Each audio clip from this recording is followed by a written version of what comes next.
Hello guys, welcome back. आज हमारे पास Friday है 12 अगस्त। तो फॉरेक्स फैक्ट्री पे हम सबसे पहले आएंगे, देखेंगे आज न्यूज़ वगैरह क्या है। अगर हम सबसे पहले देखें, हमारे पास पाउंड पे न्यूज़ है जो उसकी जीडीपी ग्रोथ की, जो कि मंथ बाय मंथ की है, कि क्वार्टरली या ईयरली की नहीं, मंथ बाय मंथ की, और ये क्वार्टरली की जीडीपी रिपोर्ट है। अच्छा, अगर हम जीडीपी रिपोर्ट देखें, जीडीपी हमारे पास क्या होता है, किस तरह आपका जो इकोनॉमी ऑफ प्रोग्रेस कर रही है या डिक्लाइन कर रही है।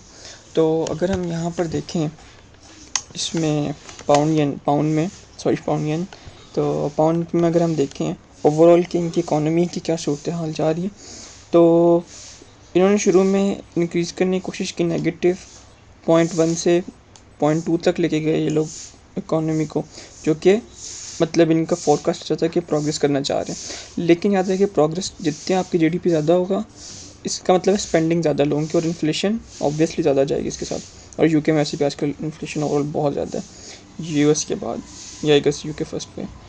तो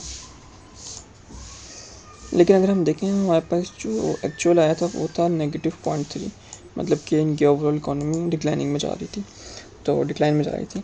तो अगर हम इस तरह जुलाई के जो स्टैट्स अगर उन्हें देखें, तो वो 0.2 था, उन्होंने फोरकास्ट किया 0.1 का, 0.5 चलेगी, जो कि इकोनॉमी के लिए अच्छी है, लेकिन अगेन इन्फ्लेशन बहुत ज़्यादा हो जाएगी। तो इन्फ्लेशन को कंट्रोल करने के लिए 0.5 से डायरेक्ट -1.2% पे लेके जा रहे हैं।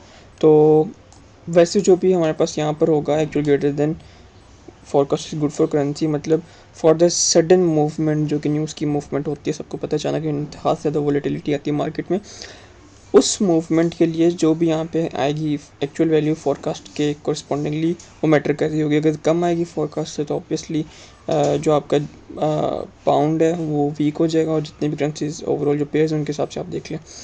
तो जैसे पाउंड येन है, वो अगर पाउंड वीक हो रहा है तो वो ड्रॉप करेगा, अगर पाउंड स्ट्रॉन्ग हो रहा है तो वो राइज करेगा। तो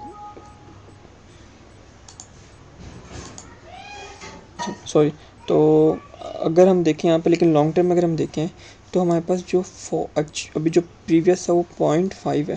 तो एक्चुअल जो भी आए, जो कि इससे कम ही होगा, लाइक -1.2 बहुत कम है 0.5 से। तो अगर -1.2 के राउंड अबाउट कुछ भी वैल्यू आती है, तो वो 0.5 से काफ़ी कम है। इसका मतलब है कि ओवरऑल जो जीडीपी है वो कम हुआ है, इकोनॉमी की जो प्रोग्रेस है वो बहुत ज़्यादा कम हो गई है। और ये सिर्फ किस लिए, इन्फ्लेशन को कंट्रोल कर, इवन दो कि इन्फ्लेशन कंट्रोल होगी, लेकिन पाउंड वीक होगा, और पाउंड कह रहा हूँ, सॉरी अगेन, पाउंड वीक होगा। और अगर पाउंड वीक होगा तो ऑब्वियसली पाउंड जैसे जो पेयर्स हैं ये ड्रॉप होंगे। तो लेट्स सी क्या आता है इसमें। अगर हम उसके बाद हम एक दफ़ा देख लेते हैं, पहले पाउंड का एनालिसिस कर लेते हैं कि इस पर क्या जा रहा है।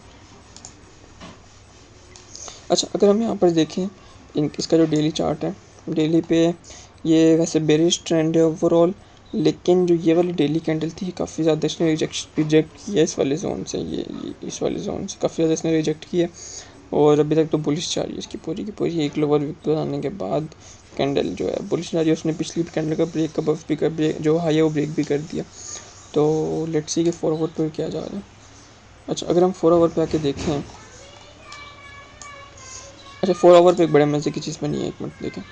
4 आवर पे अगर हम देखें, ये हमारे पास था, रेजिस्टेंस थी 4 आवर की, उसके बाद सॉरी सपोर्ट थी 4 आवर की, ये हमारे पास रेजिस्टेंस थी 4 आवर की। अब यहाँ पे हुआ क्या, कंसोलिडेशन हो रही थी, ये वाली सारी सारी जो ये है, जो ये वाली जगह सारी सारी ये क्या हो रही है, कंसोलिडेशन हो रही है, मार्केट इधर ही फंसी हुई है सारी की सारी। लेकिन फिर हम अचानक ये देखते हैं कि मार्केट ने इस तरह करके नीचे मूव किया, एक मिनट थोड़ा बड़ा कर लेता हूँ। हाँ, अच्छा, मार्केट ने नीचे को मूव किया, लेकिन मार्केट वो मूव सस्टेन नहीं कर सकी, तो वापस आ गई, रेंज के अंदर क्लोज किया। अब क्या मतलब, इसको हम कहते हैं, इसको हम कहते हैं फेक आउट। सबको मतलब जो लोग को नहीं पढ़ा होगा उनको आइडिया होगा कि क्या चीज़ होती है, ये फेक आउट है।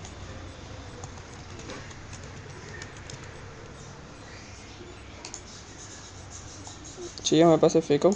अब फेक आउट में होता है क्या, कि मार्केट जब, बैंक से यहाँ थोड़ा साइड पर ड्रॉ कर लेता हूँ, कि अगर हमारे पास यहाँ शुरू में कंसोलिडेशन है, जैसे कि थी इस जगह की कंसोलिडेशन चल रही है, कंसोलिडेशन चल रही है, कंसोलिडेशन चल रही है, कंसोलिडेशन चल रही है, लेकिन उसके बाद समझ लो मार्केट ने जैसे यहाँ पे ब्रेक बिलो कर दिया, लेकिन मार्केट सस्टेन नहीं कर सकी वो मूव, उसने रेंज के अंदर वापस क्लोज किया। तो मोस्ट प्रॉब्ली क्या होता है कि अगली कैंडल या तो थोड़ा सा रिटेस्ट करने के बाद, क्योंकि ये वाली जो जगह थी, जो ये वाला जोन था, उस पर छोटा सा रिटेस्ट करने के बाद दूसरी साइड पर निकल जाएगी, मतलब कि ब्रेकअप ऑफ तो करती है मोस्ट ऑफ द केसेस में। जिसकी प्रोबेबिलिटी है वो क्या होती है कि जो ये वाली रेजिस्टेंस थी ना, जो ये वाली थी, इस रेजिस्टेंस को ब्रेक करके ऊपर साइड पे निकल जाती दूसरी साइड पे, तो विद रिटेस्ट और समटाइम्स विदाउट रिटेस्ट। तो ये वाला सीन लग रहा है मोस्ट प्रॉब्ली के ब्रेक अबव कर जाएगी, क्योंकि यहाँ पर क्या हुआ है, वो फेक आउट हुआ। अगर हम 1 आवर पे जाके देखें तो हाँ, 1 आवर पर अगर हम देखें इसने क्या किया, 1 आवर पे ही वापस रेंज में आई, इसने हल्का सा कंसोलिडेट किया। अच्छा, अगर हम 1 आवर पे चेक करें तो हमारे पास ये वापस रेंज में आया इस साइड इधर, लेकिन रेंज में आने के बाद दोबारा कंसोलिडेट हुआ, ऊपर आया रिटेस्ट। अब हुआ क्या, breakout, retest, and then retesting that high, which is the most probable case. Let's see कि न्यूज़ क्या आती है, सारी चीज़ें न्यूज़ पे डिपेंडेंट है कि वॉल्यूम कहाँ पे पुश करेगा। सो न्यूज़ वैसे भी आने वाली, न्यूज़ में इतना टाइम नहीं, न्यूज़ कितनी देर बाद है, तकरीबन घंटे के 1 घंटे बाद है न्यूज़। सो लेट्स सी कि पाउंड येन पे क्या होता है। और हमारे पास ये गोल्ड है, गोल्ड पे अगर हम इसका डेली देखें, गोल्ड का डेली भी बेरिश है इस टाइम तक, तो इसमें रेंज भी है और रिस्पेक्टिंग, अभी तक हाई को रिस्पेक्ट भी करा। Let's see, most of case है कि यहाँ तक कि मतलब ये तो शायद पता डेली पे है, तो कम से कम 3-4 दिन इसको यहाँ तक आते हुए लग जाएंगे, लेकिन आ सकता है। उसके बाद अगर हम 4 आवर चेक करें, 4 आवर पर क्या चल रहा है इसका, 4 आवर पर ये काइंड ऑफ कंसोलिडेशन ही है। अगर इस जोन से नीचे ब्रेक करेगा फिर हम कुछ कह सकते हैं कि यहाँ तक जाएगा या क्या सूरत हाल है 4 आवर पर। अगर हम 1 आवर पे देखें इसको तो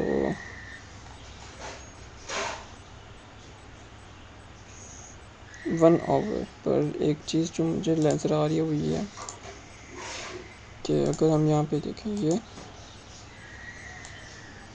रेजिस्टेंस थी,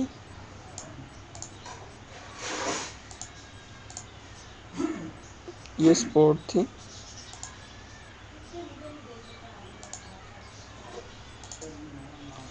तो जो बच्चा मुझे यहाँ पे ये नज़र आ रहा था कि यहाँ पे कंसोलिडेशन चल रही है।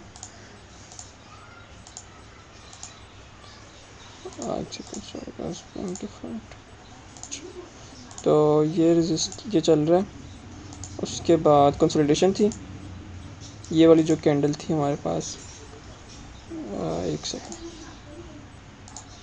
ये हमारे पास जो कैंडल है ना, ये वाली कैंडल, ये हमारे पास ब्रेकआउट कैंडल है।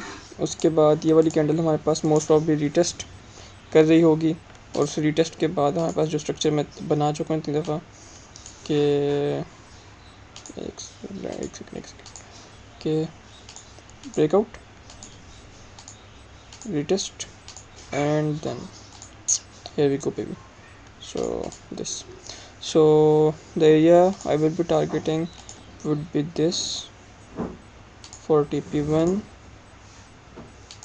and obviously putting stops at break even. अच्छा, ज़्यादातर लोग जो ये गलती ये करते हैं कि अपने स्टॉप्स को ब्रेक इवन भी नहीं प्लेस करते, तो TP1 उनका हिट हो जाता है, उसके बाद वो क्लोज करते हैं अपनी पोजीशन ड्रॉ डाउन में। So always place your stops at break even or in profits, never in drawdowns.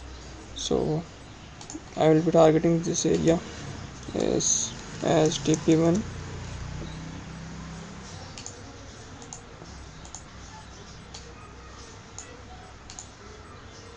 and the next zone as TP2.